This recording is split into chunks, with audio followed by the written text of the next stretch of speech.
I'll continue from where I stopped last week. This is the month of the potter's touch.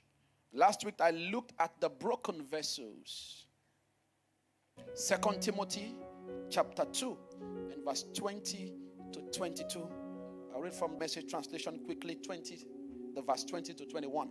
It's in a well-furnished kitchen. And not only crystal goblets and silver platters, but waste cans and compost buckets.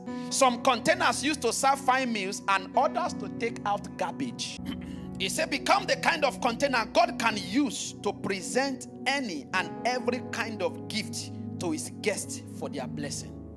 I teach on 3 kinds of vessels very quickly. Number 1 vessel I saw in the Bible, I call them the borrowed vessels. In the book of 2 Kings, the Bible said there was a man who was a prophet of Elisha.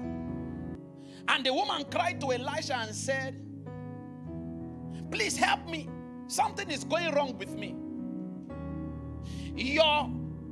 One of your prophets, one of your servants died.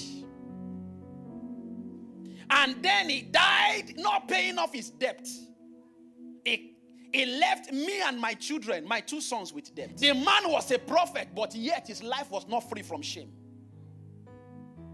Not only was he a prophet, he was also under a prophet, a higher grace, but his life was not free from shame. Can I say this?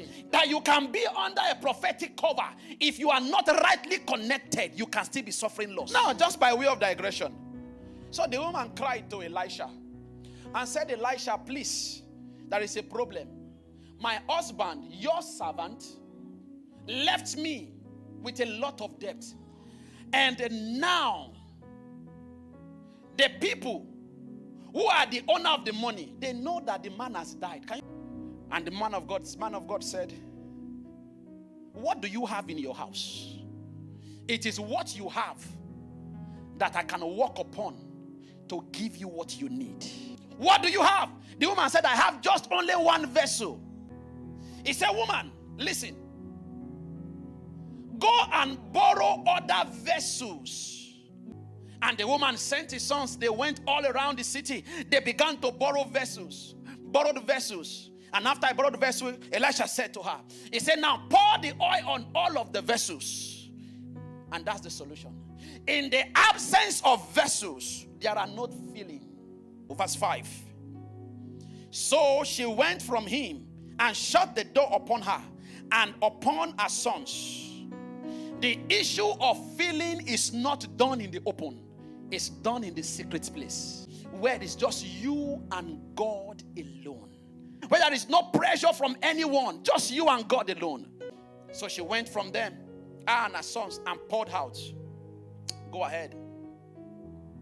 And it came to pass when the vessels were full, that she said unto her son, bring me yet a vessel. And he said unto her, there is not a vessel more. And the oil stayed. A translation says, and the oil stopped to flow. Now in this scripture, it was a comparative statement Paul was writing. He was speaking here. And that well-furnished kitchen is the church of God. Which means in the house of God, we also have borrowed vessels. The only time we ever read about these vessels in the scripture was when they were borrowed. And after they were borrowed, the Bible said the woman went, sold everything, and had some left for her and her family. And they returned back the vessels. And after that time, those vessels were not used again. Borrowed vessels. These were people that God used them for a short time, and after then abandoned. God used the donkey to speak to Balaam in the Bible. And after that donkey spoke, that was the end of it. Borrowed for a while, used for a short time, and then that was the end of that vessel. I don't want to be a borrowed vessel. I want to be a borrowed vessel. He only reigned for 1 season. That's their all. Purpose is finished. Borrowed vessel. The second category of people, I call them the vessels of dishonor. These vessels are abandoned vessels. Vessels of dishonor. One of them I looked at in the Bible was Gehazi. That guy was so dishonorable. A man who, let's look at it. By right, if Elisha took the double portion of Elijah, who was supposed to take the double portion from Elisha? What did he take? Took leprosy. Always showing off. Let's see you. Vessels of dishonor, that's who they are. Another characteristic of vessels of dishonor is they don't have a clear direction for their life. Because others are doing it, then I will do it. Vessels of dishonor. Vessels of dishonor are people who their life is so filled with impurity. Now, let me explain garbage to you. Garbage can mean pornography. Garbage can mean masturbation. Garbage can mean unforgiveness. Garbage can mean resentment towards your fellow brother. Garbage can mean strife. Anything you can think of that rubbishes a man's heart from God is garbage. The last kind of vessel is called the vessel of honor. I saw vessels of honor in the Bible. I intend it to be short so that I can pray with you. These are people who honor God with their life. They live for Jesus and Jesus alone. They are not just in service for a time, but are in service forever. When they said they are no longer going to follow sin anymore, they meant every single word they said. They are not going to follow sin. I will tell you, a man like that, Daniel, even when he was broken, taken to the den of lion, a man of vessel, they are men of integrity, not men who say a word and does the other.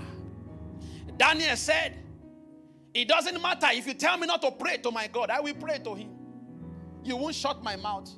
Even when he was thrown into the den of lion, he still did not choose to bow down to the other God. I'm bringing it so simple to us to understand the three categories of vessels we have. We have the borrowed vessels, used for a short time and never used again. We have the vessels of dishonor. All they do is cause discord in the house of God. And we have the vessels of honor. These are the vessels that God unpicked. How to become vessels of honor. Number one, I want you to notice verse 21. The Bible said, made holy. It says set apart for a holy purpose, available for the Lord's use. Would that be you? Number two I saw is that it must be useful to the master. Number one, holy. Number two, you must be useful to the master.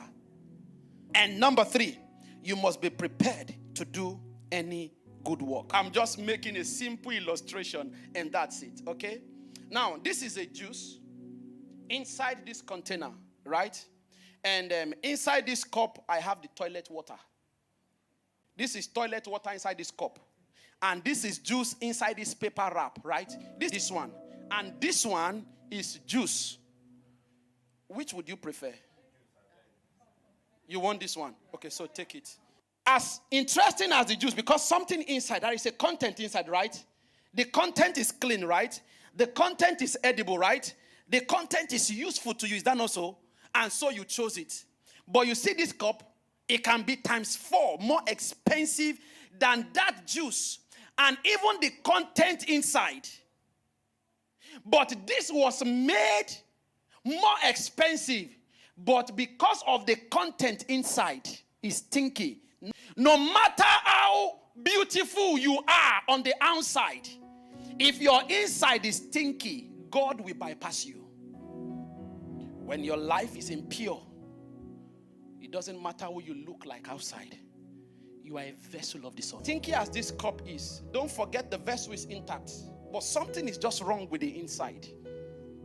But do you know if I wash this cup, clean this vessel, thoroughly disinfect it, the next time I bring the same to you, you might not know it's the one, and I serve you water with it, you know you will drink it. And the good news is God is saying, will you let me do unto you as the potter does unto the clay? I can wash your inside and make you honorable and can serve the most important guest. Let's rise.